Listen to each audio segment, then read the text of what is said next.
এখন হাবিত এটা গৰখীয়াই গৰু চৰাই আছিল। মানুহক ঠগি সি বহুত আনন্দ উপভোগ কৰিছিল।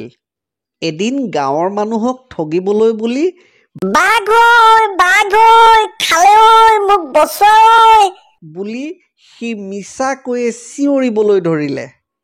গাঁৱৰ মানুহে গৰখীয়াটোক বচাবলৈ হাতে হাতে জাঠি-জোং লৈ যেনেকৈয়ে আছিল তেনেকৈয়ে লৰি আহিল। তাকে দেখি গৰখীয়াটোৱে ৰং পাই হাঁহিবলৈ ধৰিলে। মানুহবিলাকৰ খং উঠিল আৰু গৰখীয়াটোক গালি শপনি পাৰি ঘৰলৈ গুচি গ'ল।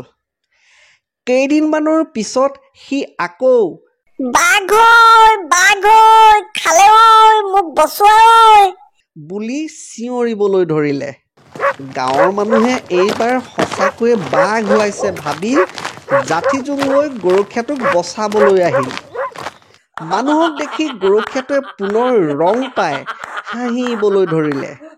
তাৰ এই কাণ্ডত গাঁৱৰ মানুহৰ এইবাৰ সঁচাকৈয়ে বহুত খং উঠিল আৰু পুনৰবাৰ সি চিঞৰিলে বচাবলৈ কোনো গঞালোক ওলাই নাহে বুলি তাক সকীয়াই বহুত গালি শপনি পাৰি সকলো ঘৰলৈ গুচি গ'ল। কিছুদিনৰ পিছৰ কথা, গৰখীয়াটোৱে আনন্দ মনেৰে গৰু চৰাই আছে। তেনে সময়তে হাবিৰ মাজৰ পৰা বাঘ এটা ওলাই আহিল। লগে লগে সি টেটু ফালি চিঞৰিবলৈ ধৰিলে, বাঘ ঐ খালে ঐ মোক বচোৱা ঐ কিন্তু গাঁৱৰ মানুহ কোনো ওলাই নাহিল। সকলোৱে ভাবিলে সি এইবাৰো গাঁৱৰ মানুহক ঠগিবলৈয়ে চিঞৰিছে।